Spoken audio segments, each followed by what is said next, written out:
Hi everyone, thanks for tuning in to this week's version of our video. And I have with me Dr. Shane Schellpfeffer, who is our Director of Institutional Effectiveness and Accreditation here at UND.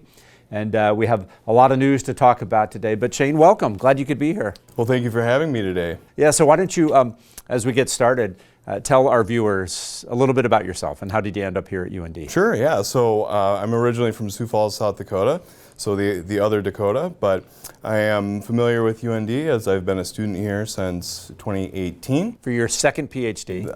Yeah, I guess so. Yep. And so I am in the EFR PhD program right now, so I've finished all my courses and I'm just working on getting the dissertation completed. Awesome. Well, welcome to UND, and we're so glad you're part of our team. And this is certainly a busy time of year, and this will be a busy year for you. But something big is happening in 2024 this spring. Can you tell us about it? Yes. So this spring, April 22nd and 23rd of 2024, we will be having a site visit from the Higher Learning Commission. So UND as an institution has been accredited since 1913, so we're looking at 110 years as an institution.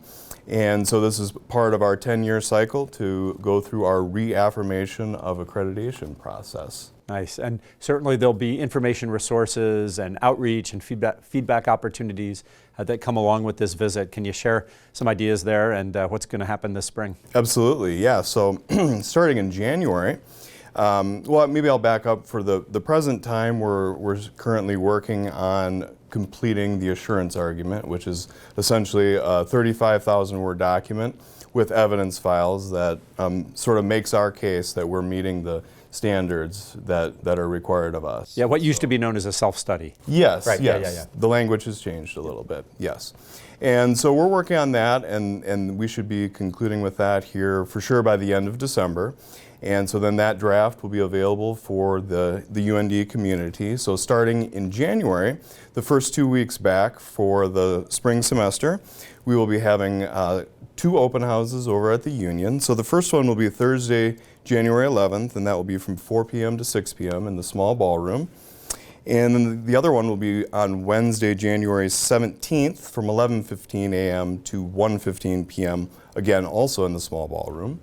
And then for our online students and our remote work employees, we will also have a 2-week window where we make the feedback opportunity available to them to also participate in the process. Oh, great. So lots of opportunities. And yes. You mentioned the writing team. There's been a large number of people involved. When you say we are about to submit this, it's been the efforts of a huge number of people on campus. That is correct, yes. So in addition to myself, there are 6 others on sort of the core HLC team, and then each of the 5 criterion writing teams were, well, multiple individuals, but there were 2 sort of lead writers for those. Yeah, so many thanks to all who have been involved. Now, what about students? How have been or how can students be involved in this process? Yes, so students, starting probably sometime in February, the HLC has a survey, and so the HLC will ask us to send that survey out to students. And so there's a process that goes along with that, but this is really a good opportunity for students to sort of give their feedback to the HLC to let them know how they feel that we are doing as an institution. Yeah, that's great. So students, pay attention to emails coming your way. And then let's step back a little bit, just this whole notion of reaffirmation of accreditation. Why is accreditation so important to UND and other universities? Yeah, well, I'd say there's sort of 3 reasons. So there's a peer review process, there's quality assurance, and then there's just an opportunity to figure out our own campus improvement. So there's sort of a triad when it comes to accreditation. So that would be the federal government, the state government, and then also individual accrediting bodies for programs on campus like ABET or for the aviation program or the law school or the medical school as examples. So really what this is a group of peers. So the visitors will be the peer reviewers. They'll be from mostly institutional peers that will come here and they will visit, they'll review our assurance argument to see if we're meeting the standards, and then they will do interviews with individuals while they're on campus.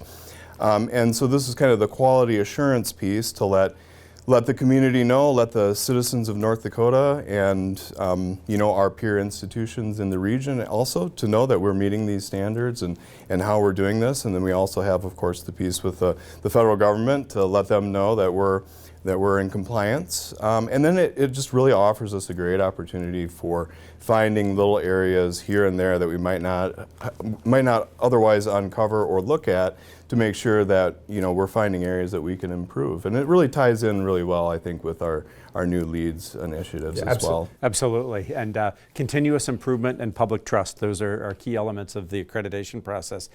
And so in addition to the reaffirmation of accreditation, which consumes a lot of your time, what else do you do as our director of institutional effectiveness and accreditation? Yeah, sorry. So it's a lot to say. It is. It's a mouthful. So I've actually been here employed as in this role since July 3rd. So I've pretty much done nothing but HLC. But I will say that once we sort of get through this process, the other two main areas would be working with not only cataloging, but also assisting those programs with their accreditation, and sort of, I've already reviewed a couple of programs that are applying for initial accreditation, for example. And then the other piece is the assessment of student learning, which is a big piece on this campus. That takes place every year. It's an annual process, and it's also sort of tied into the academic program review. So that's definitely the other piece that I work quite a bit of my time on. Nice. And going back to HLC, how can folks on campus gain access to information about the HLC process? Sure. Or the visit that's coming up? Yeah. So they can start off with und.edu/HLC. That's the central website. They can look around campus for. We'll increase our advertising in the spring, so you'll probably see it on some of the display boards and monitors, like in the Union and in other public spaces. And just, I think, listening to UND Today and all the campus email communications. And I also was going to start handing some things like this out, so I was wondering if you'd be willing to help me spread the word. Hey, awesome. Spread the word. Happy to help out. All right. Well, Shane, thanks so much for being here today and sharing the news and the update about the reaffirmation of accreditation. Good luck with the work, and we'll see you around campus. All right. Thank you. Thanks for tuning in, everyone.